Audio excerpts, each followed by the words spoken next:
बिस्मिल्लाहिर्रहमानिर्रहीम। अस्सलाम वालेकुम। मैं क्लास 10 को दी एजुकेटर सिविल लाइन कैंपस की जानिब से दिए जाने वाले ऑनलाइन लेक्चर पर खुशामदीद कहता हूँ। आज उर्दू का जो लेक्चर है उसका उन्वान है सबक लहू और कालीन की रीडिंग और अल्फाज मानी। आज के सबक में हम लहू और कालीन का जो बाकी हिस्सा है उसकी रीडिंग करेंगे। आइए मुलाहजा कीजिए। अख्तर भुंचाकर यानी परेशान होकर तौहीन कैसी, बेइज्जती कैसी। तजम्मल, इतनी मोटी सी बात भी नहीं समझ सकते अख्तर? साफ क्यों नहीं कह देते कि आपने मुझे खरीद लिया है और अब मैं आपके रहमो करम पर हूँ। तजम्मल, ये बात नहीं है अख्तर, मलाइमत से यानी नरमी से गौर करो। कितनी अजीब हालत होगी मेरी। मैंने फर्दन यानी अलहदा कई दोस्तों को चाय की दावत दे दी है, वो ज़रूर शाम को आएंगे। अख्तर, मेरे जाने या ना जाने से इस दावत पर क्या असर पड़ सकता है? तजम्मल, मैं समझता हूँ ना, फ़र्क पड़ता है। अब इस पागलपन को छोड़ो और इत्मीनान के साथ बैठ जाओ, इत्मीनान के साथ, तसल्ली के साथ, सुकून के साथ। अख्तर, आप मुझे इस तरह रोक नहीं सकते। तजम्मल, रोक नहीं सकते हो? जिस शख्स को मैं अपना समझ रहा हूँ उस पर मुझे इतना हक भी नहीं है कि उसे किसी पागलपन से रोक सकूँ। आज तुम इतनी बुलंदियों पर पहुँच गए हो इसलिए जाना चाहते हो। तुम में इस बात का एहसास नहीं कि तुम इन बुलंदियों पर तक पहुंचाने में मैंने भी कुछ हिस्सा लिया है। अख्तर, आप इसरार करते हैं। इसरार का मतलब होता है बज़िद रहना, बार बार कहना। तो सुनिए, जिस अख्तर को आप एक तंगो तारीख कोठरी से निकालकर तंगो तारीख गैर रोशन अपने महल में लाए थे, वो मुसव्वर अख्तर मर चुका है। और जो शख्स आपके सामने खड़ा है और जिसके लिए ये शानदार स्टूडियो बनाया गया है वो उसकी चलती फिरती लाश है। तजम्मल, मालूम होता है दौरा बहुत शदीद है यानी बहुत गहरा है, मुझे डॉक्टर को फ़ोन करना चाहिए। तजम्मल जाने लगता है। अख्तर उसके सामने खड़ा हो जाता है। अख्तर, लहजे में किसी कदर तोहकम का मतलब होता है हुक्म देने वाला अंदाज। ठहरिए और सब कुछ सुनकर जाइए। मैंने अपनी ज़िंदगी की सबसे बड़ी हकीकत बयान कर दी है। तजम्मल, ये सबसे बड़ी हकीकत है या नहीं, इसका फैसला डॉक्टर को करना चाहिए। अख्तर, आप अभी तक इसे एक मजाक समझ रहे हैं, हालांकि मैं बिल्कुल नॉर्मल हूँ। अभी तक आप तस्वीर का एक ही रुख देख रहे हैं और अब उसका दूसरा रुख देखिए जो इतना भयानक और इतना खौफनाक है। भयानक भी खौफनाक को कहते हैं, बदसूरत को कहते हैं कि आपके तसव्वुरात यानी ख्यालात का शीश महल ऐसी इमारत को कहा जाता है जिसके इर्द गिर्द चारों तरफ शीशा लगा हुआ हो। अभी ज़मीन बोस हो जाएगा यानी वो गिर जाएगा। गुज़श्ता 1.5 बरस में जितनी तस्वीरें मेरे नाम के साथ इस शानदार महल से बाहर गई हैं उनमें से एक भी मेरी नहीं है। तजम्मल अख्तर को घूरते हुए, मामला इतना दूर तक जा पहुंचेगा, मुझे इसका वहमो गुमान भी नहीं था।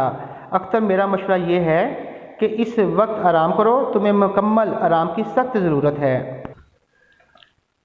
अख्तर, ज़रा तहम्मुल से काम लीजिए, मुझे जो कुछ कहना कहने दीजिए। तजम्मल, तुम पागलों सी बातें कर रहे हो। तहम्मुल से काम खाक लूँ। अख्तर, जब आपको पूरी हकीकत मालूम हो जाएगी उस वक्त फ़ैसला कीजिए कि ये पागलपन है या कुछ और। तजम्मल, ये पागलपन नहीं तो और क्या है? अगर गुज़श्ता 2 साल से यानी पिछले 2 सालों से तुम मेरे मेहमान हो, इस दौरान में तुमने कई तस्वीरें बनाई हैं जो शहर के मुअज़्ज़ज़ लोगों की कोठियों में अवेज़ें हैं यानी सजी हुई हैं।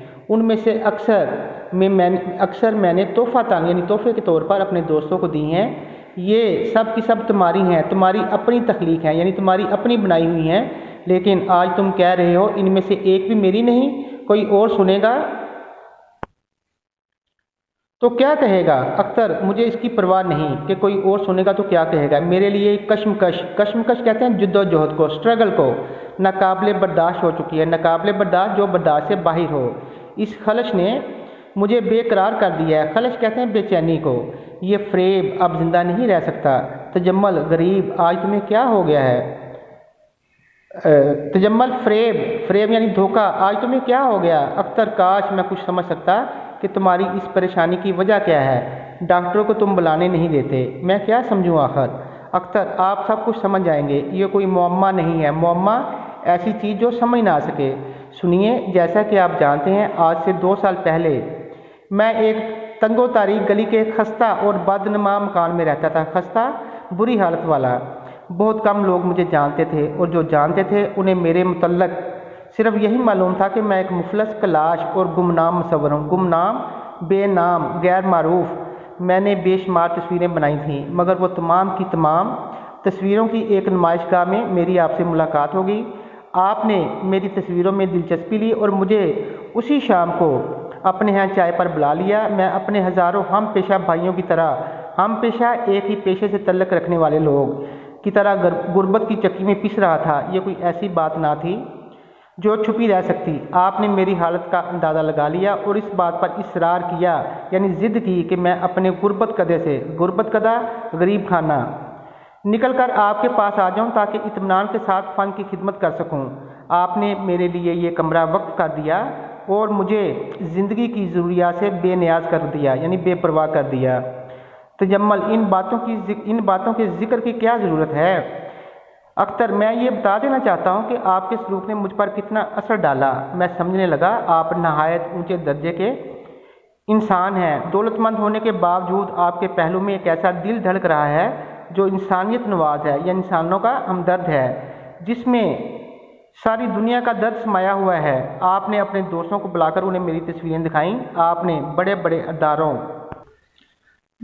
اداروں کے دفتروں میں میری تصویریں اویزہ کرائیں، یعنی لگائیں۔ آپ نے میری شہرت کے لیے میری تخلیقات رسائل و جرائد جریدہ کی جمع ہے، جس کا مطلب رسالہ ہوتا ہے، میں چھپوائیں۔ سچ مچ اس وقت آپ میری نظروں میں ایک دیوتا تھے، ایک فرشتہ تھے، ایک ایسی ہستی تھے جس کی تعریف ہمارے قصوں اور کہانیوں میں کی گئی ہے۔ تجمل، میں نہیں سمجھ سکتا اس ذکر سے تمہارا مقصد کیا ہے؟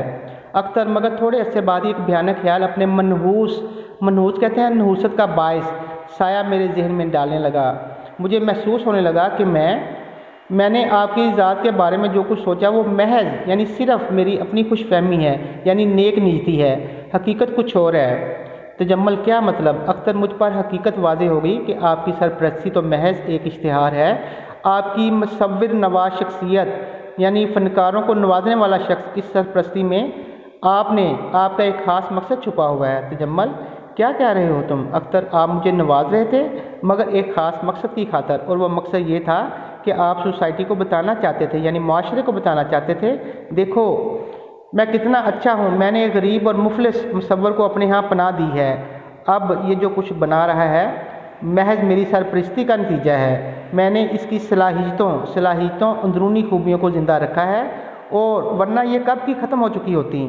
جس طرح بڑی بڑی دکانوں کے دروازوں پر انسانی پیکروں کو نہایت خوبصورت اور شفاف لباس پہنا کر انہیں الماریوں کے اندر سجا دیا جاتا ہے تاکہ لوگ ان حسین و جمیل مجسموں کو دیکھ کر دکانداروں کے اعلیٰ ذوق اور ان کی شان و شوکت سے مرعوب ہو جائیں، یعنی ان کے روب میں آ جائیں، اسی طرح آپ بھی اپنی امارت اور اپنی شخصیت کی نمائش کے لیے میری ذات اور میرے فن کو استعمال کر رہے تھے۔ تجمل غصے سے، یہ جھوٹ ہے، سراسر جھوٹ ہے، یعنی بالکل جھوٹ ہے۔ اختر، اور آپ کہہ بھی کیا سکتے ہیں، مگر بلند آواز سے حقیقت نہیں بدل سکتی۔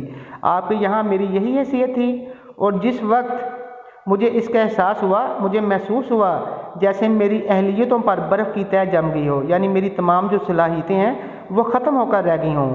میرے سینے میں ایک بھی شرارہ باقی نہیں، شرارہ کہتے ہیں چنگاری کو۔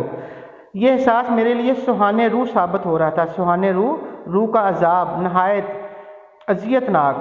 اپنے جگر کا خون دے کر، یعنی اب بہت سخت محنت کر کے میں نے فن کی جس شمع کو اب تک روشن رکھا ہے، اس کا مقصد آپ کی شاندار کوٹھی اور آپ کی شخصیت کو جگانے کے علاوہ اور کچھ بھی نہیں۔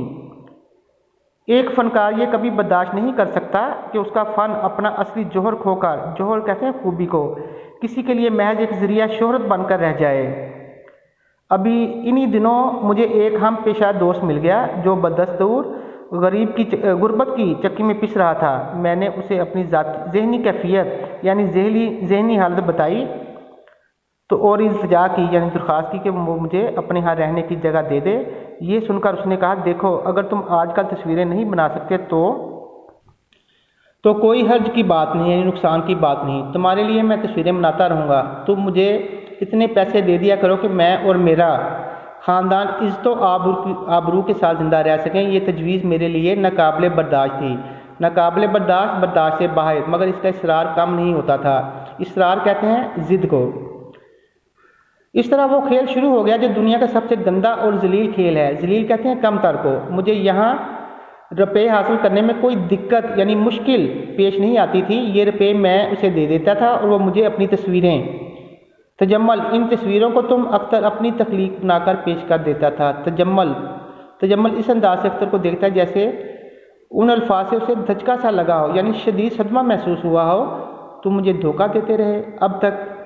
अख्तर, धोखा या कुछ और, बहरहाल वाक़या ये है कि नियाज़ी को वक्तन फ़वक्तन यानी कभी कभार सिक्के मिलते रहे, मुझे बनी बनाई तस्वीरें और आपको फ़न की कदर अफजाई यानी इज़्ज़त व एहतराम और मुसव्वर नवाजी के लिए सोसाइटी में इज़्ज़त व एहतराम। तजम्मल, मैं कभी सोच भी नहीं सकता था कि तुम इतनी पस्त सतह पर उतर चुके हो। अख्तर, मैंने खुद कभी नहीं सोचा था, लेकिन इस सतह पर उतरने के लिए मजबूर था। नियाज़ी ने मुझे कई तस्वीरें दी हैं। ये तस्वीरें आज आप जैसे मुअज़्ज़ज़ लोगों के ड्राइंग रूमों की जीनत हैं। वो पहले की तरह मुफलस नहीं है। वो अपनी बहन की शादी कर चुका है, उसे रोटी और कपड़े की भी तकलीफ़ नहीं।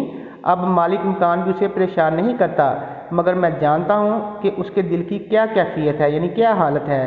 अपनी औलाद को चंद सिक्कों के इवज़ यानी कुछ रुपयों के खातर दूसरों को सौंप देना यानी दूसरों को हवाले कर देना एक ऐसा तकलीफ़ दे वाक़या है, यानी अज़ियत देने वाला वाक़या है जिसका अंदाज़ा आप नहीं लगा सकते। आज जब उसने सुना होगा कि उसकी बनाई हुई तस्वीर अव्वल नाम की मुस्तहिक यानी हकदार करार पाई है, तो उसके दिल की क्या हालत हुई होगी, वो क्या सोचेगा। मैं इस तसव्वुर ही से काम जाता हूँ। तजम्मल, तो अब तक तुमने हमें धोखे में रखा, अपनी नालायकी छिपाते रहे। मैंने इतनी आसाइशें यानी सहूलतें बेकार मुहैया की थी तुम्हें। अख्तर, आप उनकी कीमत वसूल कर चुके हैं। हमेशा की तरह इस सौदे में भी आप ही को फ़ायदा हुआ है। अख्तर, मुझे शर्म क्यों आएगी? शर्म तो आप लोगों को आनी चाहिए जो बुलंदियों पर पहुंचने के लिए हज़ारों इंसानों को अपनी सीढ़ी बना लेते हैं, यानी अपना सहारा बना लेते हैं, जो एक फ़नकार की सरपरस्ती भी करते हैं। सरपरस्ती करना, हमायत करना, कफ़ालत करना तो अपने मतलब के लिए। तजम्मल, अपने गिरेबान में मुंह डालकर देखो, यानी अपना मुहासबा करो, देखो कि तुम क्या हो, एहसान फरामोश, चोर, मुजरिम। अख्तर, मैं सब कुछ हूँ, मगर तुम क्या हो ये भी तो कहो। तजम्मल, मैं। अख्तर, हाँ तुम बताओ, खामोश क्यों हो, बताते क्यों नहीं? दूसरों के जुर्म देख लेते हो, दूसरों को मुजरम कहते हो यानी जुर्म करने वाला, मगर अपने मुतल्लिक कुछ नहीं कहते। बताओ कौन हो तुम? रऊफ़ आता है, दोनों खामोश हो जाते हैं। वो खबर बिल्कुल दुरुस्त है जनाब, पहला नाम अख्तर साहब ही को मिला है। ये रहा अखबार, बगल से अखबार निकालता है, आप दोनों को इस हालत में देखकर हैरान हो जाता है। तजम्मल, तुम जाओ इस वक्त। रऊफ़, बेहतर जनाब। रऊफ़ दरवाजे की तरफ जाने लगता है, फिर ठहर जाता है। और ओ याद आ गया, मिस्टर अख्तर, आपका कोई वाक़फ़कार रास्ते में मिला था, उसने एक पैगाम दिया कि आपके नाम, आपका कोई मुसव्वर दोस्त था नियाज़ी। अख्तर, हाँ क्या हुआ है, जल्दी बताओ। रऊफ़, अफसोस आज सुबह उसने खुदकुशी कर ली। अख्तर, खुदकुशी? रऊफ़, जी हाँ, हस्पताल जाने से पहले मर चुका था। अख्तर, तजम्मल से, सुना तुमने? अभी पूछ रहे थे मैं क्या हूँ। अब तो तुम्हें मालूम हो गया होगा कि तुम क्या हो, तुम कातिल हो, ये कत्ल तुमने किया है। तजम्मल गुस्से से गरज कर, बकवास बंद करो। अख्तर, कानून तुम्हें कुछ नहीं कहेगा, मगर इंसानियत की नज़रों में तुम कातिल हो। तुमने वो 2 कत्ल किए हैं, एक मुसव्वर के फ़न की मौत के घाट उतार दिया है यानी उसको कत्ल कर दिया है, और दूसरे मुसव्वर की जान ले ली है। ये कत्ल नहीं तो और क्या है? और कत्ल क्या होता है? तजम्मल, निकल जाओ यहाँ से, कमीने, पाजी कहते हैं गुनाहगार को, कमीने को, एहसान फरामोश, एहसान को जुटला देने वाला। अख्तर, मेरी ज़ुबान रुक नहीं सकती, मैं चीख कर कहूँगा, देखो लोगों, ये कातिल है, इसके हाथ खून में रंगे हुए हैं, ये सोसाइटी का खौफनाक मुजरम है। तजम्मल, रऊफ़ खड़े क्यों हो, इस पाजी को धक्के दे देकर निकाल दो, ले जाओ इसे पागल खाने में, पुलिस को टेलीफोन करो, ये पागल हो गया है, ख़तरनाक पागल है। रऊफ़ अख्तर को धक्के देकर बाहर निकालने लगता है। अख्तर चीख कर कह रहा है, तुम कातिल हो, तुमने कत्ल किया है, मैं खामोश नहीं रहूँगा। ये आवाज़ आहिस्ता आहिस्ता डूबने लगती है। तजम्मल दाएं हाथ की उंगलियों से पेशानी का पसीना पहुँचता है, पर्दा गिरता है। आज जो आपकी डायरी है, ये जो सबक है लहू और कालीन, इसका जो बकिया हिस्सा हमने पढ़ा है उसकी रीडिंग और अल्फाज मानी याद कीजिए, और जो बाकी आधा खलासा है उसको भी अच्छे तरीके से याद कीजिए। आपका बहुत शुक्रिया।